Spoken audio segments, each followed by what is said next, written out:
Il n'y a pas que le direct dans la vie, il y a aussi le replay. De YouTube à Netflix en passant par les replays des chaînes de télévision et les podcasts des stations de radio, 20 minutes vous concocte chaque dimanche une liste de choses à voir ou revoir, à écouter ou réécouter. Agnès, incarnée par Muriel Robin, est la présentatrice vedette de Elle Ombre des Un Doute, une émission des investigations à succès produite par son mari Gabriel, Olivier Claverie. À la veille de la remise des un prix couronnant sa carrière, Jeanne, Elodie Wallace, son assistante, lui fait alors de bouleversantes révélations. Gabrielle elle aurait violé lorsqu'elle était enfant. Incrédule puis assaillie par les doutes, Agnès décide d'enquêter elle-même sur cette affaire qui la touche de près. Diffusé il y a quelques jours sur Arte, et disponible en replay par ici, le téléfilm Doute se penche sur le sujet des violences sexuelles écrit par Elodie Wallace. Ce huis clos explore la question de la réception de la parole des victimes et de la quête de réparation.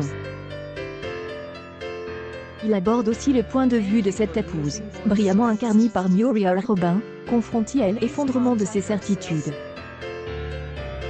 Bientôt elle affiche de Don't Look Up, le prochain film des Adam McKay, Vice, Very Bad Cops, Kid Cudi se dévoile comme jamais dans un documentaire intimiste sur Amazon Prime Video. Disponible depuis vendredi, A Man Named Scott revient sur la carrière du rappeur de Cleveland, Scott Ramon Seguro Mescudi de son vrai nom, artiste phare de la scène rap aux États-Unis. Mêlant images des archives et témoignages de proches, le documentaire retrace 10 ans d'ascension depuis la sortie de son premier projet Man on the Moon en 2009. Il aborde aussi les démons personnels du rappeur comme son combat contre la dépression, ses addictions et le poids du succès.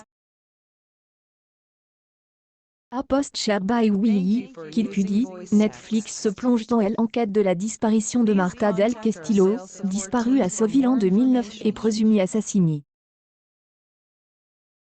Médiatisé qui avait bouleversé l'Espagne, et qui ne connaît toujours pas d'épilogue à ce jour. Le corps de la jeune fille n'a jamais été retrouvé et le principal suspect, un garçon gravitant dans son cercle d'amis, a livré au fil des années différentes versions des faits.